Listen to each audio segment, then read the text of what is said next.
Apakah yang sudah mendapatkan poin P ini nanti akan ikut tes kembali di tahun berikutnya ataukah nanti tidak dites kembali? Saat ini di beberapa daerah sudah pengumuman kelulusan P3K Guru tahun 2023. Tentunya untuk kode-kode yang ada pada pengumuman kelulusan P3K Guru itu berbeda dengan kode pengumuman kelulusan P3K Teknis dan juga P3K Tenaga Kesehatan. Dan tentunya untuk mekanisme penentuan kelulusan ini memang benar, yaitu sama halnya dengan yang telah disampaikan oleh Kemenpan RB terkait tentang pengisian formasi jabatan fungsional guru. Pada video ini kita akan berfokus pada kupas tuntas, yaitu kode pengumuman hasil seleksi P3K Guru tahun 2023 dan juga mengapa di sini banyak sekali guru honorer baik itu P3 maupun juga P4 yang tidak lulus seleksi P3K Guru 2023. Kira-kira nasib mereka nanti bagaimanakah untuk kedepannya? Silahkan simak video ini sampai selesai. Namun sebelum kita lanjutkan, perlu saya ingatkan, bagi teman-teman yang mungkin baru saja menemukan channel ini, silakan klik tombol subscribe-nya dan aktifkan notifikasi loncengnya, sehingga nanti jika ada update video terbaru, kalian tidak akan ketinggalan informasi. Dan salah satu daerah yang saat ini sudah mengumumkan kelulusan P3K Guru 2023 itu adalah di pemerintah Kabupaten Rembang. Dan selain di Rembang ini sudah terdapat ada belasan dan ada puluhan ya sepertinya yang sudah mengumumkan kelulusan P3K Guru 2023. Terkait tentang pengkodean ini tentunya sama ya antara satu daerah dengan yang lain, yang mana kalau misalkan kita melihat pada kode di bagian paling bawah untuk pengumuman kelulusan yang rekap dari BKN itu adalah ada yang seperti ini. Tentunya di sini disesuaikan dengan mekanisme penentuan kelulusan untuk P3K Guru tahun 2023. Nah, inilah untuk kode-kodenya. Kemudian untuk pengisian formasi P3K Guru tahun 2023 ini kan di sini melalui mekanisme seleksi CAT. Kemudian di sini ada formasi khusus dan juga ada formasi umum. Untuk formasi khusus itu diperuntukkan bagi teman-teman P1 atau guru yang sudah lulus passing grade di tahun 2021. Nah, untuk yang P1 ini terdiri dari P1 guru honor sekolah negeri, P1 guru sekolah swasta, P1 lulusan PPG, dan juga P1 THK2. Nah, untuk yang P1 ini tidak mengikuti seleksi kembali, ini menggunakan nilai yang diperoleh dari tahun 2021. Kemudian untuk pelamar kebutuhan khusus berikutnya ini adalah dari teman-teman THK2 dan juga dari P3 atau guru sekolah negeri masa kerja kurang lebih dari 3 tahun yang tidak masuk dalam P1 ya. Sedangkan untuk yang formasi umum inilah kelulusan berdasarkan nilai ambang batas dan juga berperingkat terbaik. Berbeda dengan yang untuk pelamar kebutuhan khusus. Jadi untuk yang kebutuhan khusus ini nggak ada passing grade-nya, untuk yang pelamar umum ini ada passing grade-nya teman-teman.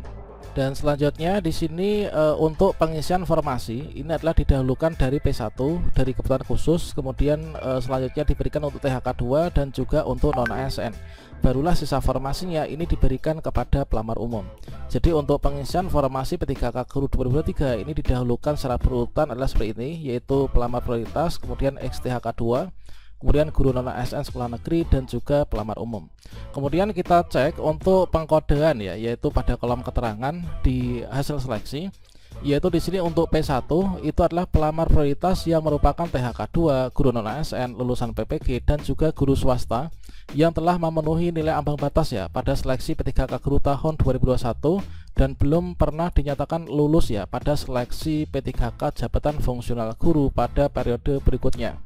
Nah, sehingga ketika kita melihat pengumuman hasil seleksi, maka di sini sebagai contohnya untuk P1. Nah, kode P1 itu tertera pada kolom prioritas, teman-teman.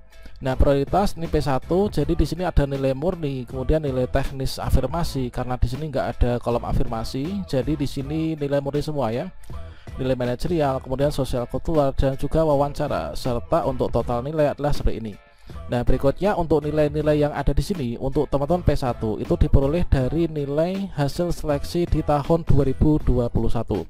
Nah, selanjutnya di sini karena penentuan kelulusan ini adalah didahulukan untuk pelamar prioritas atau P1, maka di sini berada pada urutan pengumuman yang paling atas, yaitu P_L, teman-teman. Dan selanjutnya untuk yang P2, nah P2 itu adalah pelamar prioritas yang merupakan XTHK2 dan juga bukan termasuk P1. Kalau misalkan teman-teman cek di sini, ini adalah P2, jadi kode prioritas P2 masuknya di sini. Selanjutnya di sini untuk P2 ini kebetulan memiliki sertifikat pendidik. Nah, kolom S ini kalau misalkan kita lihat pada pengkodean, S itu artinya peserta pelamar yang memiliki sertifikat pendidik linear dengan jabatan yang dilamar dan terdaftar dalam pangkalan data Kemdikbudristek ya. Di sini mendapatkan poin paling tinggi, nilainya maksimal ya, yaitu 100% dari nilai paling tinggi kompetensi teknis. Sehingga ketika di sini kita entah itu P2, P3, P4 yang memiliki sertifikat pendidik yaitu kolom S ini, maka dia itu di bagian teknis afirmasi mendapatkan nilai maksimal yaitu 450 poin teman-teman. Kemudian untuk P3 itu pelamar prioritas yang merupakan guru non ASN di sekolah negeri yang terdaftar di Dapodik, punya masa kerja paling rendah 3 tahun. Ini bukan termasuk P1 ya. Inilah untuk contoh yang P3. Nah, P3 ini urutan berikutnya. Dikarenakan P1-nya sudah habis cuma 1, kemudian P2 juga sudah habis, maka perankingan ini dilanjutkan untuk teman-teman P3. Jadi lanjut P3 terus.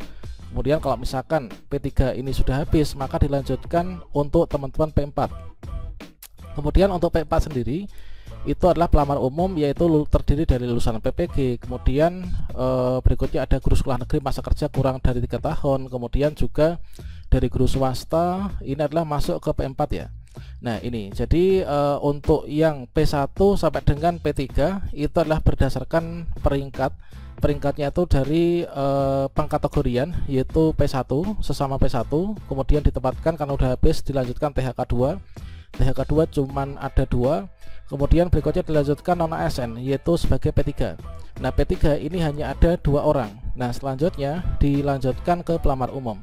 Nah pelamar umum ini syarat untuk bisa masuk ke perankingan itu adalah harus lulus passing grade ya. Nah ini harus lulus passing grade. Dan selanjutnya di sini untuk kolom P ya. P itu artinya peserta memenuhi nilai ambang batas. Nah kalau misalkan di sini ada P garis miring L, ini artinya peserta itu lulus nilai ambang batas dan juga lulus ya. Nah kalau misalkan P4 ini hanya ada kolom P, ini artinya tidak lulus. P itu artinya memenuhi nilai ambang batas, karena nggak ada L nya berarti lolos di nilai ambang batas namun tidak lulus untuk P3K guru. Mengapa demikian? Dikarenakan formasinya ini sudah habis. Katakanlah misalkan di sini untuk formasi ini cuman ada 1, 2, 3, 4, 5. Nah formasi hanya ada 5, kemudian peserta lebih dari 5. Nah sehingga di sini untuk yang lulus ya di ranking nomor 1 sampai dengan nomor 5. Sehingga untuk peserta berikut ya ini tidak bisa lulus teman-teman. Nah seperti itu. Jadi kalau misalkan kita melihat lagi, yaitu untuk yang L itu kan lulus ya. Kemudian untuk L2 itu adalah peserta yang lulus berdasarkan nilai ambang batas dan berperingkat terbaik dalam jabatan kualifikasi pendidikan yang sama setelah perpindahan formasi dari lokasi formasi yang berbeda pada formasi kebutuhan khusus dan umum untuk pelamar penyandang disabilitas. Nah kemudian jadi kalau misalkan hanya ada kode P seperti ini, entah itu P2, P1, P3, P4, kalau hanya kode P sendiri jadi kita tuh nggak lulus ya, hanya kode P ini nggak lulus. Kemudian untuk TL itu artinya peserta yang tidak lolos dan tidak memenuhi nilai ambang batas. Nah TL ini diperuntukkan untuk teman-teman pelamar umum ya atau P4. Ketika kita nggak lulus nilai ambang batas, maka di sini kita ada kode TL-nya. Sehingga untuk kode TL ini kita nggak lulus passing grade teman-teman. Kemudian untuk yang TH itu artinya kita tidak hadir ya, tidak menghadiri seleksi, sehingga di sini untuk di kolom nilai ini kita kosong semua. Mengapa demikian? Karena kita nggak datang dan juga nggak mengerjakan kan untuk soal-soal di cat BKN-nya. Itu adalah untuk kode-kode yaitu dari pengumuman kelulusan P3K guru. Dan selanjutnya di sini tentunya dikarenakan untuk kuota formasi ini kan terbatas ya. Kemudian untuk pendaftar dari per kategori ini cukup banyak. Tentunya mengakibatkan banyak sekali teman-teman baik itu P1, P2, P3 mungkin di berbagai daerah di Indonesia banyak yang nggak lulus ya. Kemudian untuk yang nggak lulus ini kira-kira kedepannya bagaimana? Apakah yang sudah mendapatkan poin P ini nanti akan ikut tes kembali di tahun berikutnya ataukah nanti tidak dites kembali? Nah di sini kalau misalkan kita cek ya, teman-teman yang tidak lulus ini nggak usah khawatir, karena di tahun depan ini Kemdikbudristek sudah menyiapkan formasi untuk P3K guru 2024. Kalau misalkan kita lihat kuota formasi P3K guru 2024 ini nanti dialokasikan untuk 200.000 itu untuk P1 sampai dengan P3 yang tidak lulus tahun ini. Yang 100.000 itu nanti akan diambilkan dari lulusan PPG Prajabatan. Ini adalah ada 305.115. Kemudian yang nantinya akan dituntaskan itu hanya P1 atau guru lulus passing grade hasil seleksi tahun 2021.